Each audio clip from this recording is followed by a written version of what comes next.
내 영혼을 아버지 손에, 내 영혼을 아버지 손에라는 제목으로 하나님의 말씀을 전하도록 하겠습니다. 오늘은 정말로 십자가에서 예수님이 하신 마지막 말씀이에요. 마지막 말씀. 그러니까 가상칠언이라고 해서 십자가 도상에서 총 7가지 말씀을 하시는데 그 중에서 가장 마지막에 해당되는 말씀입니다. 그러니까 유언이라고 할 수 있겠죠. 만약에 여러분들이 죽음 직전에 마지막으로 한마디를 할 수 있다고 한다면 어떤 말을 하시겠습니까? 우리 이주연 집사님, 네. 유언을 하시면 자녀들에게 아무래도 해야 되겠죠. 자, 우리 자녀들 잘 들으세요. 통장 비번은 016 천국에서 만나자. 아빠도 꼭 데려와라. 저도 한번 생각을 해봤어요. 아무래도 예수님의 유언이니까 저도 이제 내가 만약에 마지막으로 한 말을 남긴다면 내 죽음을 적들에게 알리지 말라 이렇게 할 수는 없잖아요. 근데 저는 이렇게 남길 것 같아요. 그냥 하나님을 뜨겁게 사랑해라. 제가 보면 그냥 사랑이 전부예요. 사랑이 전부. 여러분들이 오늘 예배 오신 것도 그렇고요. 사실 우리 앞에서 하는 우리 찬양팀들 제가 볼 때는요 너무 그냥 은혜롭거든요. 예. 근데 이 분들이요 일부 예배도 섬기십니다. 그래서 일부 예배 때도 똑같은 설교를 듣고 2부 예배 때도 똑같은 설교를 듣고 어쩔 때는 제가요 유머 개그를 하는 것까지 똑같이 해요. 그 모든 것들을 지켜보고 있어요 이분들이. 그리고 이 반주 하시는 분들은 전생에 어떤 죄를 졌는지 모르겠지만 청년부까지 기다려서 오늘은 또 2시 반이에요. 1시 반에 공동회하고 2시 반에 청년부 예배까지 다 끝나야, 그리고 또 끝나면 이분들은 순장이어가지고 순장 예배학교까지 해야 하는, 어떤 분들은 그냥 예배만 끝나고 그냥 가시면 되기는 하지만 어떤 분들은 교회에 늦게까지 남아서 사역자들보다 더 많은 일들을 감당하시는 분들도 계시다라는 거예요. 그런데 그 이유가 뭡니까? 제가 시켰어요? 안 하면 뭐 지옥 갑니까? 아니에요. 전부 다 사랑이에요. 사랑. 할렐루야. 반주자님들 고개를 드세요. 오늘따라 왜 이렇게 시무룩해 보여? 빨리 설교할게요. 그래서 오늘 저는 예수님이 마지막 유언을 남기실 때 하신 말씀과 더불어서 일어난 일들이 있어요. 그거를 가지고 3가지로 설명을 드리도록 하겠습니다. 첫 번째는요, 성소의 휘장이 찢어졌습니다. 오늘 보면 45절을 보면 성소의 휘장이 한가운데가 찢어지더라. 성소의 휘장은 뭡니까? 그러니까 성소는요 2파트로 나눠요. 성소와 지성소로 나눕니다. 역사가 요세푸스에 의하면 이 휘장은 성소와 지성소를 나누는 어떤 경계선 같은 거였어요. 두께가요 10cm, 높이가 18m, 넓이가 9m. 색이요 4가지였대요. 4가지 실로 색을 했는데요. 청색, 자색, 그리고 흰색, 그리고 하나가 뭐였지? 외웠는데 생각이 안 나네. 주홍색. 그래서 여러분 옛날에 최근에 교회 다니시는 분들 말고 옛날 교회는요 전부 다 강대상 뒤편에 뭐였어요? 커튼이었어요. 커튼. 대부분이 이 중에 한색, 청색은 좀 그렇고 주황색도 좀 그렇고 흰색은 때타니까 대부분이 보라색으로 했어요. 짙은 보라색으로. 그래서 어린 시절에 커튼 뒤에 뭐가 있나 열어보면 벽이야. 친구들이랑 술래잡기 하다가 벽 뒤에 숨었다가 목사님에게 끌려가고. 그러니까 이 성소는요 지성소와 성소를 나누는 이 휘장이 경계선이라는 거예요. 그래서 1년에 딱 한 번만 그 지성소에 누가 들어갈 수 있어요? 대제사장이 들어갈 수 있어요. 유대력으로 7월 10일 대속죄일에 온 이스라엘의 죄를 가지고 짐승의 피를 가지고 들어가서 거기서 이스라엘의 죄를 용서해 달라고 하는 그 의식을 하는 겁니다. 그 안에는 언약궤가 있습니다. 구약시대 언약궤는요 하나님의 임재를 상징하는 거예요.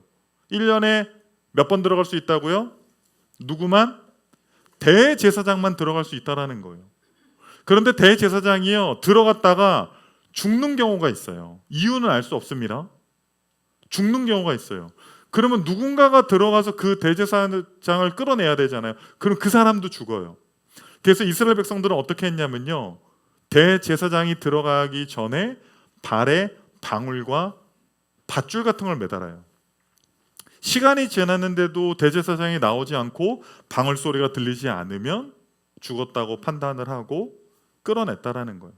무슨 말이냐면 아무나 들어갈 수 있는 데가 아니라는 거예요. 제사장들 중에 대제사장들도 매일 들어갈 수 있는 것이 아니라 그것도 대속죄일인 1년에 단 한 번 하나님의 임재 가운데 들어갈 수 있었습니다.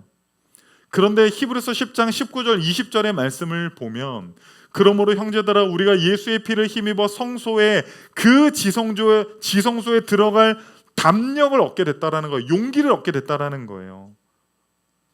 20절에 보면 그 길은 우리를 위하여 휘장 가운데로 열어놓으신 새로운 살 길이요, 휘장은 곧 예수의 육체라는 거예요. 휘장이 위에서 아래로 찢어졌어요. 19m나 되는 휘장이 아래에서 위로 찢어진 것이 아니라 위에서 아래로 찢어졌다는 것은, 아래에서 위로 찢어지면 사람이 찢을 수 있잖아요. 그런데 그 높은 휘장이 위에서 아래로 찢어졌다는 것은 예수 그리스도를 십자가에 매달게 하신 그 하나님께서 친히 휘장을 찢으심으로 말미암아 이제는 너희들과 나 사이에 경계가 없다라는 거예요. 경계가. 1년에 한 번만 대제사장이 들어올 수 있었는데 이제는 너희들 모두가 365일 언제든지 하나님의 임재 가운데 나올 수 있다라는 거예요.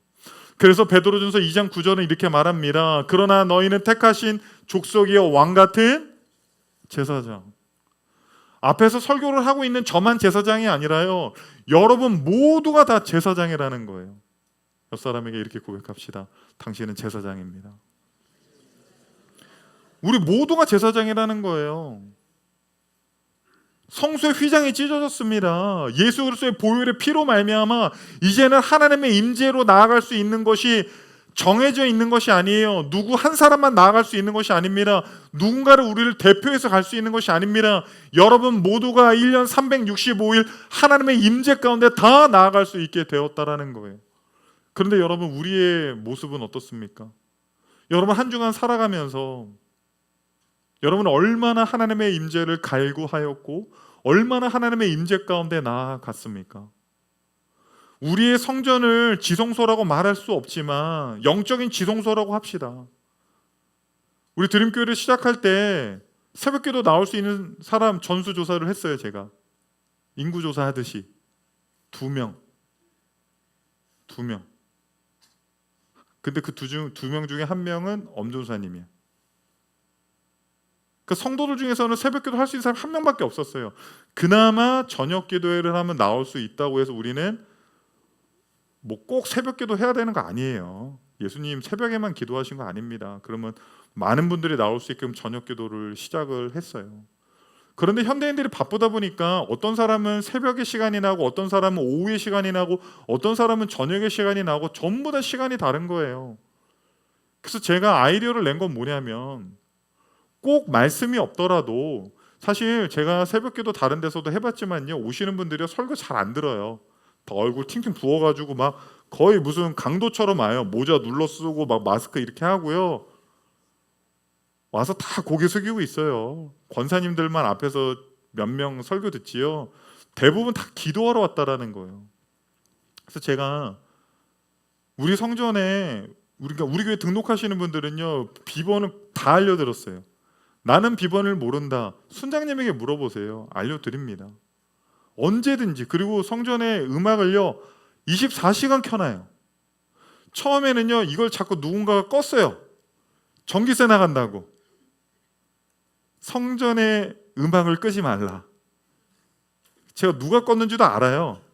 그분 마음이 예쁘죠. 아유, 우리 교회 전기세 아껴야 되는데. 여러분, 그거보다 더 중요한 게 있어요. 지금은 안 꺼요. 제가 하도 이 얘기를 해서 안 끄거든요. 언제든지 여러분이 기도하러 오시라는 거예요. 여러분 모두가 대제사장이 되어서 이제는 그 언약궤에 하나님의 임재 가운데 나올 수 있게 되었단 말입니다. 이것이 특권이란 말이에요. 특권. 그런데 이 특권을 우리가 사용하지 않으면 하나님의 자녀가 되었는데 언제든지 우리가 하나님에게 카톡을 하면 하나님을 읽고 씹는 분이 아니에요. 씹는다라는 표현이 참 경박한데 항상 하나님은 우리가 보내자마자 챗봇처럼 리스폰스가 와. 뭐 보내면 바로, 뭐 보내면 바로. 우리가 하나님 앞에 나아갈 담력을 얻었어요. 예수 그리스도 때문에 더 이상 휘장이 없습니다. 여러분 안에 휘장은요, 또 다른 휘장은요, 게으름일 수 있고요, 또 다른 휘장은 여러분 안에 죄일 수도 있어요. 내가 이렇게 죄를 많이 졌는데, 내가 이렇게 주님 없이 살았는데, 내가 이렇게 하나님 없이 살았는데, 내가 기도한다고 해서, 내가 주님 앞에 나아간다고 해서 주님이 내 기도를 들어주시고 나를 만나 주실까라고 하는 여러분의 휘장을 거둬야 돼요. 하나님께는 휘장이 없어요. 하나님께는 경계선도 없고 그 어떤 장애물도 없습니다. 존 스토트는 이렇게 말을 했습니다. 성전의 휘장이 위에서 아래로 찢어진 것은 인간의 노력이나 자격이 아니라 하나님께서 직접 그 경계를 허무신 사건이다. 그리스도의 십자가 죽음은 우리 모두에게 하나님께 직접 나아가는 새 길, 그분의 임재를 누리는 특권을 열어주었다. 여러분, 이거는 특권이에요. 특권. 여러분의 특권을 누리시라고요. 하나님께 나아가고 그분의 임재 가운데 나아가고 그분을 만나고 그분께 기도할 때 응답받고 고침받고 쓰임받는 그 놀라운 특권을 여러분 매일같이 사용하시기를 바랍니다. 히브리서 4장 16절은 이렇게 말을 하고 있습니다. 그러므로 우리는 긍휼하심을 받고 때를 따라 돕는 은혜를 얻기 위하여 은혜의 보좌 앞에 담대히 나아갈 것이니라. 은혜의 보좌 앞에, 그분의 임재 앞에 나아가는 이유가 뭐예요? 돕는 은혜가 필요하기 때문이라는 거예요. 돕는 은혜가 필요하기 때문에. 우리는 하나님의 도우심 없이는 안 됩니다. 하나님의 지혜 없이는 안 됩니다. 하나님의 인도하심 없이는 안 됩니다 라고 하는 그 표현입니다. 여러분, 날마다 은혜의 보좌 앞에 나아가시기를 바랍니다. 두 번째는요, 영혼을 아버지께 부탁하심입니다. 우리 오늘 본문 46절 한번 읽어보도록 하겠습니다. 예수께서 큰 소리로 불러 이르시되 아버지 내 영혼을 아버지 손에 부탁하나이다 하고 이 말씀을 하신 후 숨지시니라. 그러니까 십자가 처형은 인류 역사상 가장 잔혹한 처형이었습니다.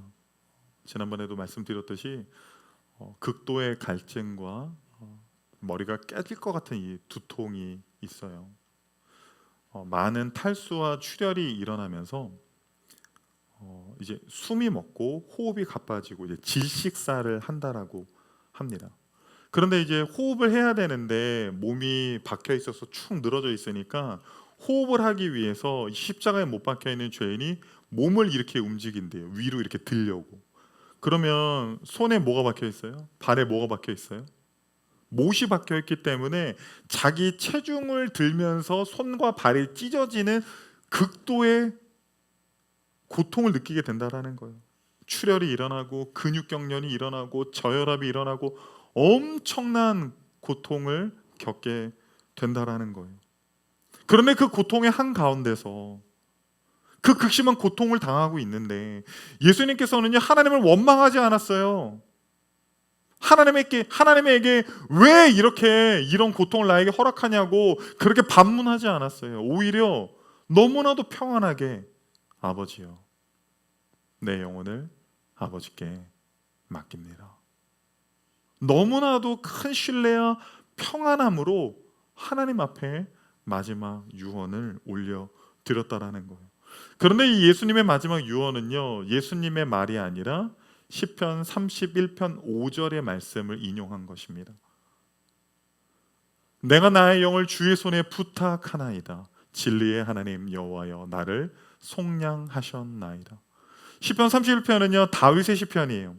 다윗이 엄청나게 어려울 때 썼던 시편입니다. 원수들이 둘러싸여 있고 친구들마저 나를 배신하고 죽음이 눈앞에 있는 그 상황 속에서 그 어떤 누구도 의지할 수 없는 그 상황 속에서 자신의 영혼을 하나님께 맡기고 하나님을 신뢰한다라는 그 표현을 다윗이 하고 있다라는 거예요. 예수님의 마지막 유언을 보면서 우리가 느끼는 것은 무엇입니까? 얼마나 예수님께서 하나님을 의지했고 하나님을 신뢰했는지를 보여주는 거예요. 예수님의 죽으심은요 단순히 개인의 죽음이 아니었어요. 그것은 마지막 순간까지도 우리에게 무언가를 알려주시기 위한 외침이었습니다. 종교개혁자 존 칼빈은 오늘 본문의 말씀을 주석하면서 이렇게 말을 했습니다. 예수님께서는 죽음 가운데서도 하나님을 신뢰하는 법을 우리에게 가르치셨다. 네, 죽으면서까지도, 십자가에 못 박혀서까지도, 그 극도의 고통과 불안함 가운데서도 예수님이 하나님을 신뢰하는 모습을 우리들에게 보여주셨다라는 거예요. 여러분은 돈을 누구에게 맡깁니까? 돈 장롱에 혹시 이렇게 다 이렇게 쌓아두시는 분 계세요? 장롱에 돈 어디다 맡기세요? 여러분 사람에게 안 맡기잖아요. 돈 은행에 맡기죠. 여러분 은행에 맡겨야 됩니다. 우리 학생들 친척들에게 돈 받아서 설날 때 세뱃돈 받아서 엄마가 맡고 있을게. 여러분 사람은 믿을 존재가 안 돼요. 엄마한테 맡긴 세뱃돈은요 절대 받을 수 없습니다.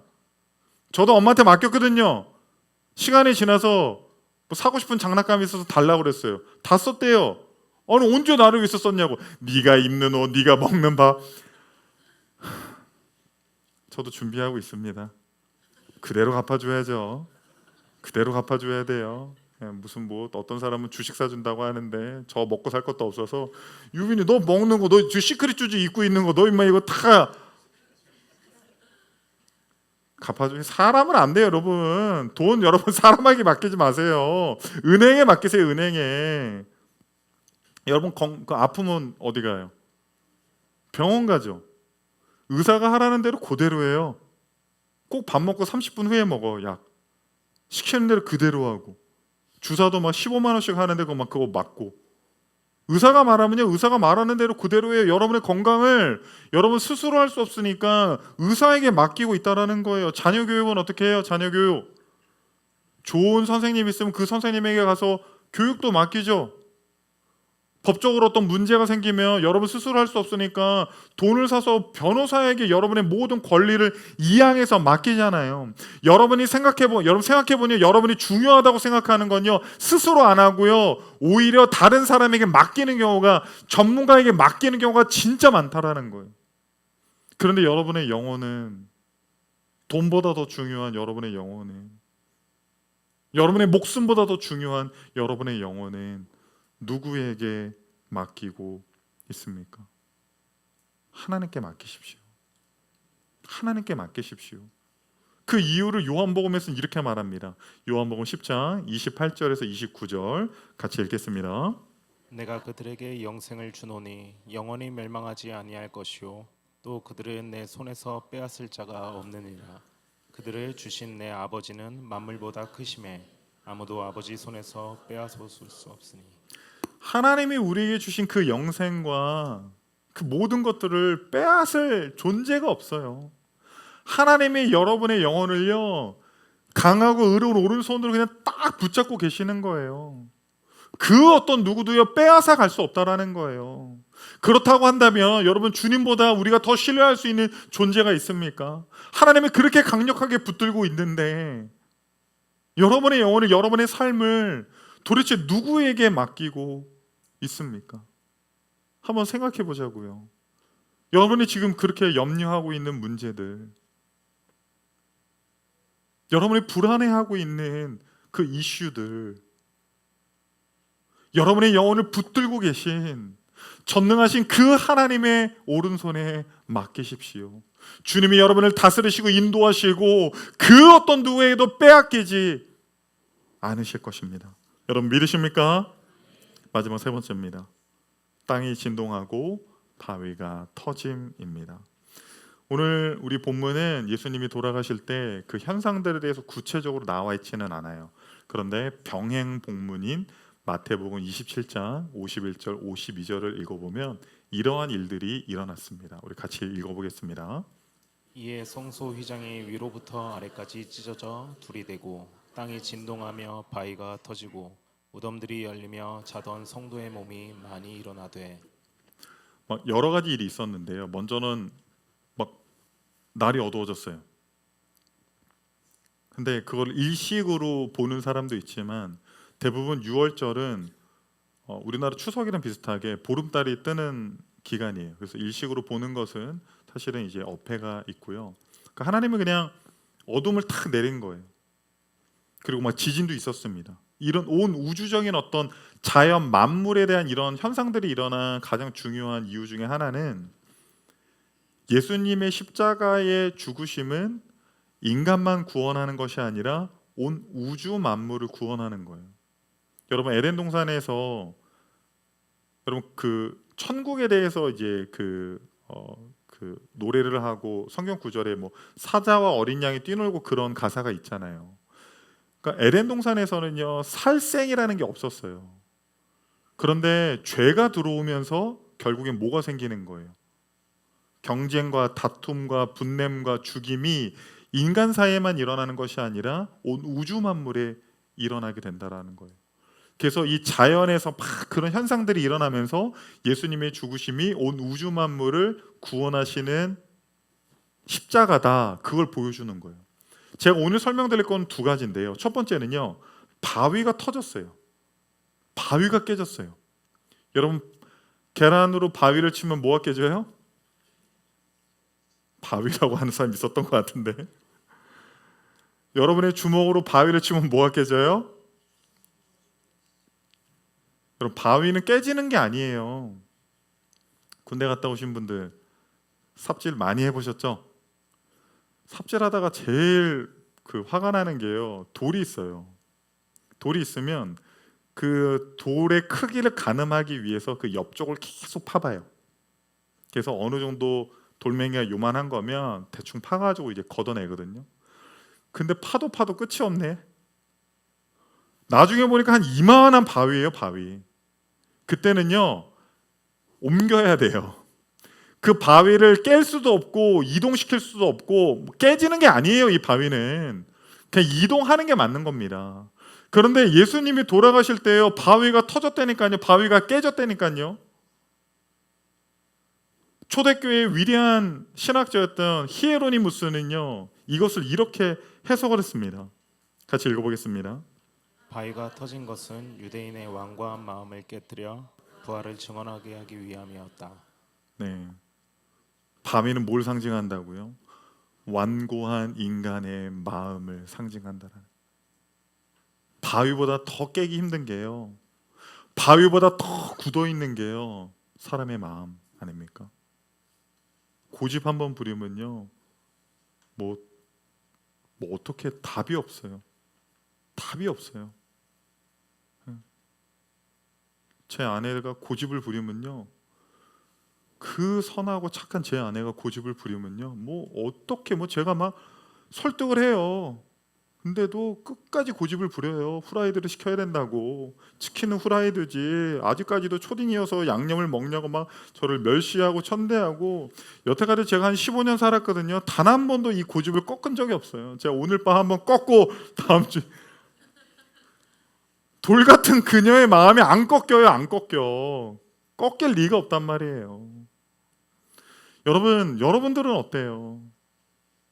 먹는 거야 뭐 사실은 제가 웃자고 한 얘기지만 신기하게 우리의 마음이요 돌처럼 딱 굳어버리잖아요.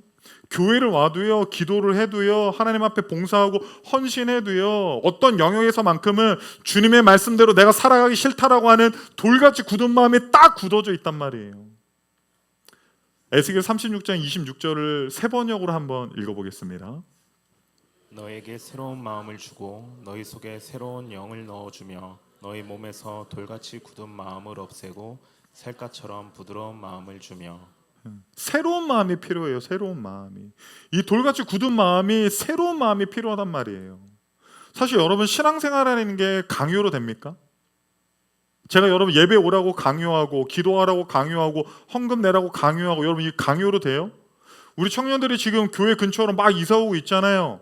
이게 제가 애들 막 강요하고 협박하고 막 무슨 캄보디아도 아니고 캄보디아 드림교회로 해야 되는지, 이게 여러분 이게 강요로 돼요? 자원하는 마음으로 다 하는 거예요. 자원하는 마음으로. 그런데 우리의 마음이 돌처럼 그냥 굳어버리면요 아무것도 할 수 없다라는 거예요.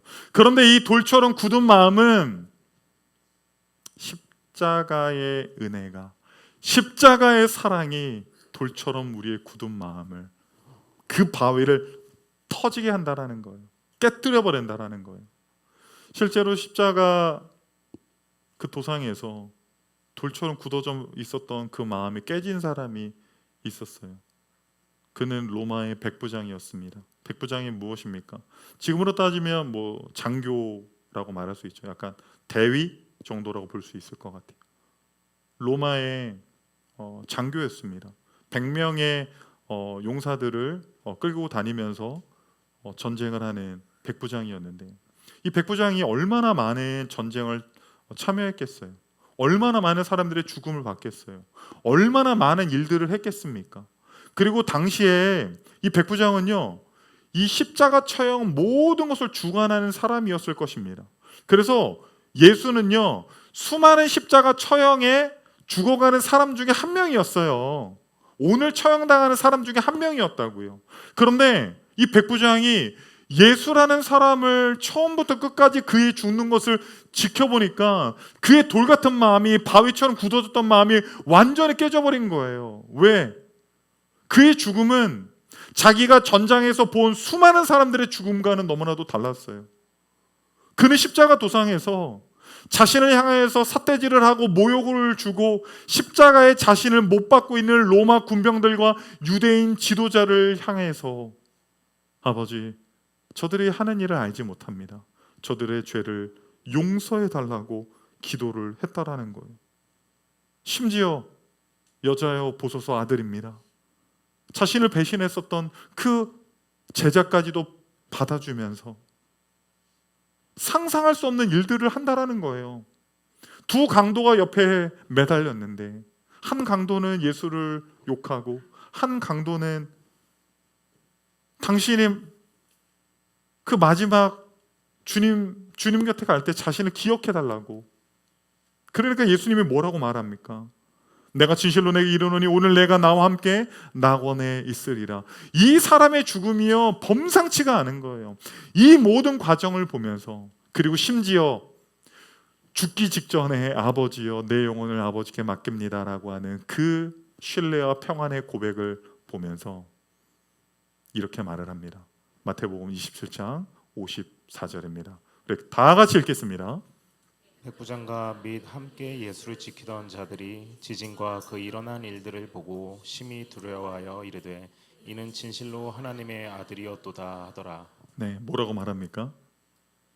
사람들은 네가 메시아면 내려와봐, 네가 메시아면 네 스스로를 구원해봐 라고 이야기하지만 죽어가는, 아니 마침내 죽은 예수 그리스도를 보면서 이는 진실로 하나님의 아들이었다, 메시아였다, 자신의 돌같이 굳어졌던 마음이 완전히 깨어졌다라는 거예요. 사랑하는 성도님들, 여러분 안에 돌처럼 굳어져 있는 마음은 없습니까?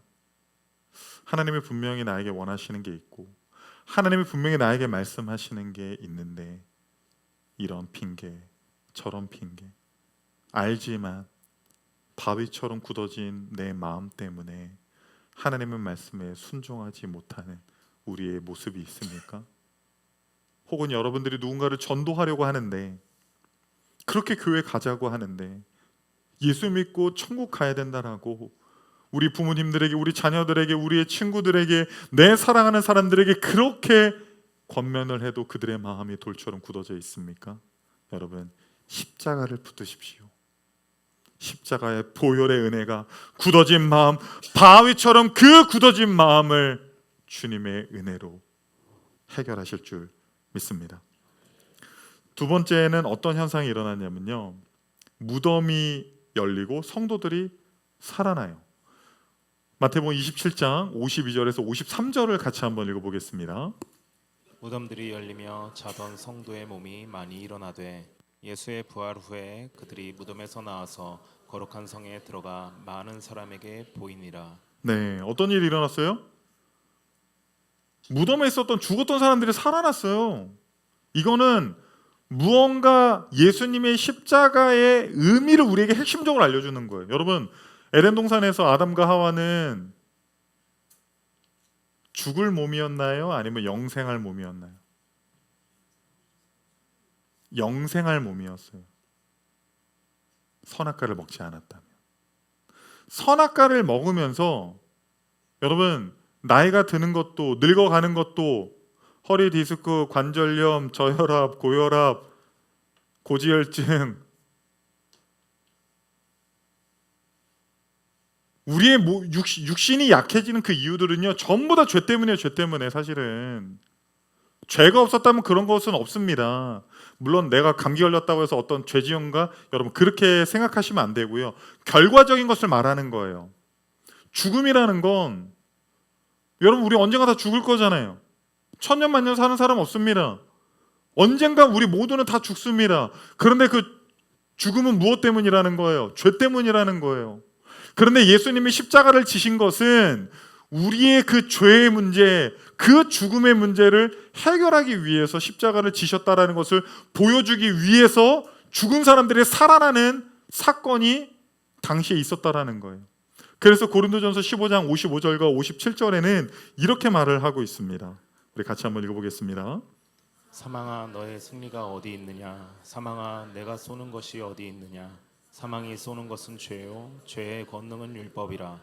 우리 주 예수 그리스도로 말미암아 우리에게 승리를 주시는 하나님께 감사하노니. 네, 사망아 네가 승리한 것 같이, 예수가 십자가에 못 박혔을 때 예수까지 죽였잖아요. 사탄이 승리한 것 같이, 죽음이 승리한 것 같이, 예수가 패배한 것 같이. 아니요. 그런데 그 순간이야말로 예수님이 이기신 것이고, 예수님이 죽으신 것이 아니라 죽음이 죽은 것이고, 사탄이 죽은 것이고, 사망이 죽은 것입니다. 여러분, 우리 그리스도인들에게 가장 큰 특권이 무엇입니까? 죽음까지도 두려워하지 않을 수 있는 존재가 우리가 되었다라는 거예요. 왜냐? 우리의 영혼을 맡길 분이 있으니까. 우리가 죽는다 할지라도 결국에 예수 그리스도께서 이 땅에 오실 때 우리 모두가 죽은 자들이 일어났던 것처럼 우리 모두가 부활할 수 있게 됐다라는 거. 죽음마저도 이기신 그 예수 그리스도의 은혜, 그 사랑이 여러분 가운데 부어졌다라는 거예요. 그래서 골로새서 2장 15절에 보면 이런 말씀이 있습니다. 통치자들과 권세들을 무력화하여 드러내어 구경거리로 삼으시고 십자가로 그들을 이기셨느니라. 이 구절은요 당시 어떤 로마의 한 문화를 조금 비유해서 설명을 한 것입니다. 통치자들과 권세자들을 무력화시켰대요. 구경거리 삼으셨대요. 십자가로 이기시고 승리했다라는 거예요. 당시 로마의 장수들이요 한 지역과 마을과 나라를 점령하면요 돌아올 때 개선 장군처럼 퍼레이드를 해요. 로마 원로원들이 이제 승인을 하면 황금 마차를 타고 로마 시내를 돌아다니면서 퍼레이드를 합니다. 그러면 그 뒤에는요 점령한 나라의 왕과 귀족들과 장수들을 전부 다 줄로 매달아서 끌고 다니는 거예요. 그러면 로마 시민들이 어떻게 해요? 막 우리가 이겼다고 막 승리의 개가를 부르면서 막 환호를 하고 박수를 칩니다. 그것을 당시에 트리움푸스라고, 라틴어로 트리움푸스라고 말을 했어요. 그게 영어로 트라이엄프가 된 거예요. 승리. 예수님이 십자가에서 권세자들과 사탄과 죽음과 그 사망에 대해서 그 능력을 무력화시켰다라는 거예요. 예수가 없었다면 우리는 병드는 것에 대해서, 예수가 없었다면 우리는 죽는 것에 대해서, 예수가 없었다면 사후세계에 대해서 우리는 벌벌 떨며 두려워할 수밖에 없었습니다. 그런데 예수님께서 죽으실 때 보세요. 아버지요, 내 영혼을 아버지께 맡깁니다. 누구보다도 평안히 죽음을 맞이하신 그 예수, 그리고 3일 만에 그 죽음을 이기시고 부활하신 그 예수, 그 예수가 우리의 죽음의 문제를 해결하셨다라는 것. 사랑하는 성도님들, 예수님이 우리의 죽음의 문제까지도 해결하셨다면 지금 여러분이 겪고 있는 그 문제를 해결하실 수 있을까요? 없을까요? 다시 한번 물어볼게요. 여러분의 죽음의 문제를 예수님이 해결하셨다면 지금 여러분이 그렇게 골똘히 고민하는 그 문제를 해결할 수 있으실까요? 없으실까요? 제가 이제 유튜브에서 봤는데 지금은 배우죠. 근데 그 가수 수지랑 안성재 셰프라는 사람이랑 이제 둘이서 대화하는 걸 봤어요. 그래서 그 수지가 그 안성재 셰프에게 만약에 지니의 램프가 있다면 셰프님은 어떤 소원을 빌고 싶으세요? 골똘히 고민을 하다가 자기는 그 어떠한 소원도 빌지 않겠다라는 거. 자기가 이렇게 이 자리에 올라오기까지 엄청나게 많은 어려운 순간들을 겪었는데 그 순간들이 있었기 때문에 지금 자신의 모습이 있을 수 있다는 거예요. 자기가 원하는 목표를 향해서 달려왔는데 그 순간들이 있었기 때문에 그 걱정과 어려움과 고난과 환난과 무시와 모욕과 그 모든 게 있었기 때문에 지금의 모습이 있는 거라고. 그래서 댓글을 봤는데 어떤 사람이 진짜 멋있는 댓글을 달았어요. 제가 정확하게 기억하는지는 모르겠지만 이런 뉘앙스의 댓글이었습니다. 그 모든 순간들이 내 인생의 진이었다. 그 모든 순간들이, 그 모든 순간들이 나의 어려움들이, 내 고난들이, 때로는 배신들이, 상처들이, 고통들이, 그 모든 순간이 있었기 때문에. 여러분, 예수님은 우리의 죽음의 문제를 완전히 해결하셨습니다. 지금 여러분이 겪고 있는 그 문제들을 해결하지 못할 뿐이 아니에요. 그런데 그 과정들이 여러분의 삶에 필요하기 때문에 주님이 허락하시지 않겠습니까? 오늘 본문의 예수님은 자신의 영혼을 아버지요, 하나님이라고 부르지 않아요. 전능자라고 부르지 않아요. 절대자라고 부르지 않아요. 여호와라고 부르지도 않습니다. 아버지라고 불러요. 아버지. 내 영혼을 아버지께 맡깁니다. 여러분의 영혼을 누구에게 맡기시겠어요? 돈은 은행에 맡기고, 여러분의 건강은 의사에게 맡기고, 중요한 문제들은 전문가들에게 맡기고, 그럼 여러분의 영혼은 누구에게 맡길 겁니까? 여러분의 인생의 문제들은 누구에게 맡길 겁니까? 여러분의 인생의 짐들은 과연 누구에게 맡길 겁니까? 우리 주님께 맡깁시다.